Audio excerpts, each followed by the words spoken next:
Oh yeah, it's that car talk time, Werewolf Pack. Y'all keep asking me, did you see the video where they talking about the Dodge Charger Daytona EV? Nah, I didn't see it. I did, be all honest, I didn't see it, y'all. I mean, there really is no reason for me to even take the time to watch that video, because he's probably saying the same thing I've always said. It was garbage. It is garbage. And it will always be garbage. So I don't really know why people are so like going crazy. Mostly everybody knew it was trash.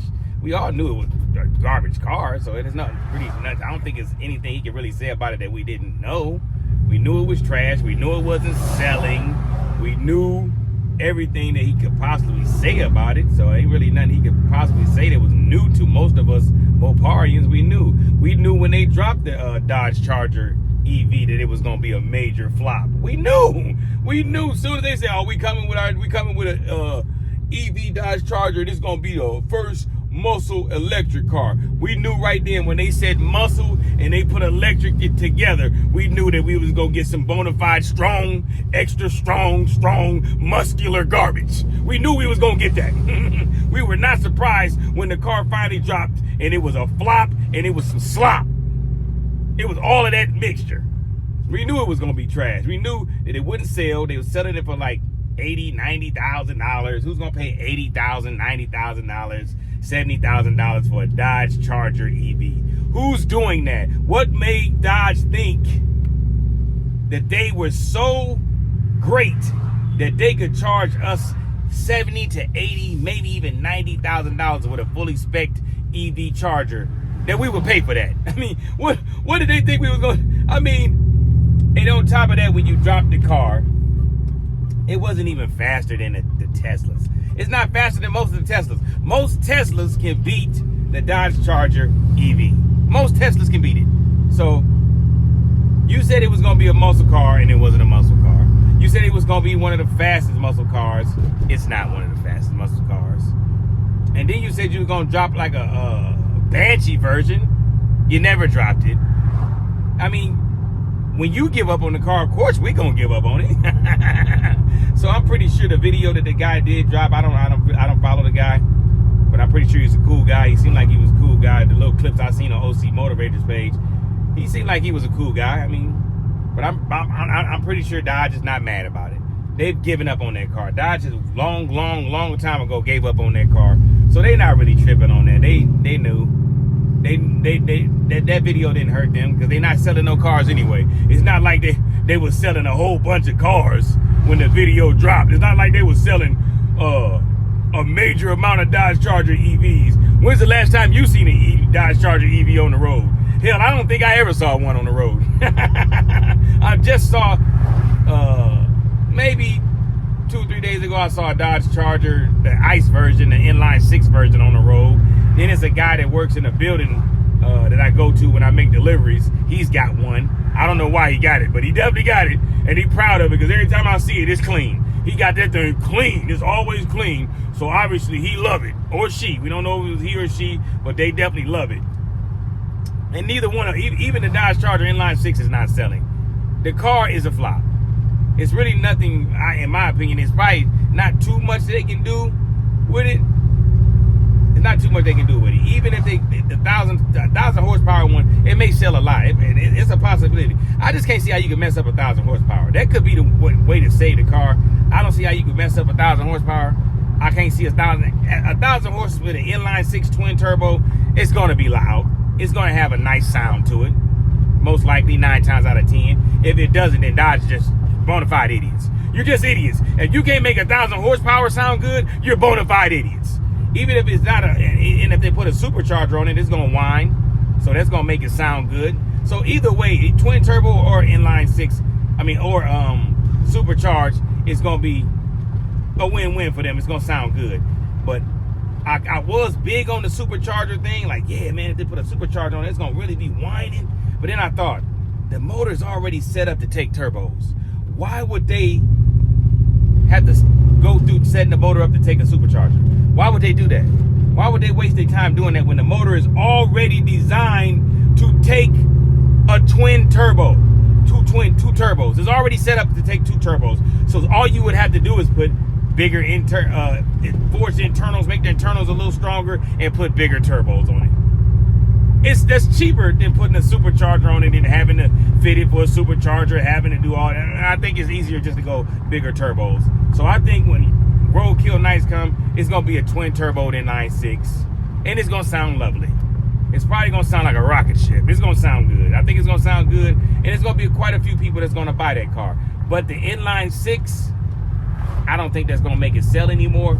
But if I rephrase that and think about it, if you bring twin turbos on that on your Roadkill Nights car, and it sounds good and it's moving fast, people are gonna go buy the Inline-6 and they just gonna modify it and put bigger turbos on it. That's what they're gonna do. That's gonna make people want to buy the Inline-6, because then you're like, man, I can buy bigger turbos for my car and make it sound just like that. So that's what they're probably gonna do. So if they do it right, they can help this. They can save this car. This car can be saved. You know, it's not over with for it. As far as a V8 coming for it, no, ain't no V8. And I don't think that. Too much money invested in the Inline-6. Too much money to figure out how to put the V8 in there and to run the exhaust and all that extra wiring and the transmission. It's too much. It's too much money, too much thinking that has to go into it.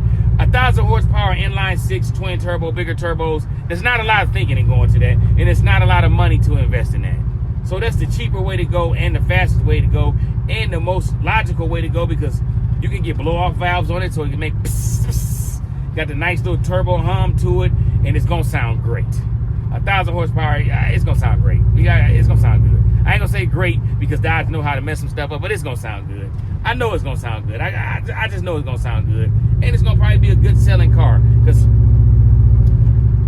a lot of people can say, "Oh man, I ain't messing with it even if it got 1,000 horsepower." That's a lie. If they make it affordable, you're gonna buy it. If they make it $85,000, it's gonna sell like hotcakes. It's gonna sell like hotcakes. It's gonna make people forget about that Hemi in the cars. They'll never forget about the Hemi in Ram trucks. Rams, they'll never forget about that. But in the cars, people would accept that there's no longer a Hemi. The Inline-6 Hurricane motor will be the new toast of the town. And 10 to 15 years down the line, when they change out the motor again, we'll be like, man, why they get rid of the Hurricane, man? They get rid of the Hurricane. So it's gonna be what is it? Time repeating itself. So if you ask me, we already knew the EV was trash. That video really wasn't something new. Nothing was new. It was like, I mean, from the clips that I saw, it was nothing new. I already said half the stuff. I said everything he said, you know. Mostly everybody said that. TK them all, OC, Butter. And so what he was saying in that video. We already knew the EV was trash. We already knew it was garbage. So that's no big thing right there. As far as the Roadkill Nights car, like I said, it's twin turbo Inline-6, big turbos, 1,000 horsepower. And then again, we don't even know if it's gonna we don't even know that. We out here speculating. It may not even be 1,000 horsepower car coming. We don't know that. We just out here speculating. You know what I mean? Because when you really think about it, they drop 1,000 horsepower car, people with the Dodge Demons gonna be so mad, so angry. Well, man, I don't know what Dodge is gonna do at this point, man. I guess we gotta wait till Roadkill Nights to figure it out. But we're gonna keep on having this car talk every day, and and when Roadkill Nights finally come, we'll know what they drop. But with that being said, what y'all think they're gonna drop at Roadkill Nights? Inline-6 big turbo, supercharged Inline-6. Which one y'all think? Or is it that one person that think it's gonna be a supercharged V8? Me, I'm going twin turbo Inline-6, big boy turbos on it. 1,000 horsepower, all-wheel drive. Gonna have a nice little sound, nice little blow-off valves on it. It's gonna be making sounds. It's gonna be done up right. The exhaust gonna sound good. It may not sound great, but it's gonna sound acceptable, because let's be honest, when a Hellcat rolls off the lot stock, it does not sound great. A Hellcat does not sound great stock off the lot. Only Hellcat that I think sound good stock was the three, the TRX, the Durango, and the Trackhawk. Those are the only 3 that I think sounds pretty darn good stock. I don't know why they sound so much better than the other one stock, but they sound better. But if you take a regular Hellcat and you roll it off the lot, that thing sound docile. It sound okay. You can hear a little rumble, but it's nothing crazy. So as long as they can get a little bit of nice sound, they'll be okay. But with that being said, I'm gonna slide on up out of here, man. Y'all stay positive all the time. Always look to be great. Stay away from the suckers, because you know the suckers always trying to hate on you, always trying to hold you down. Just keep doing what you're doing, keep winning. And if you ain't winning right now, be patient, keep fighting. Eventually, if you keep working hard, you'll start winning a little bit as well. You know, life is what it's gonna be. It's gonna be what it's gonna be. All you gotta do is make the best of it and live to the best of your abilities. And hopefully you get 70 to 80 years, and anything above that is a blessing. And I'm gonna slide on up out of here.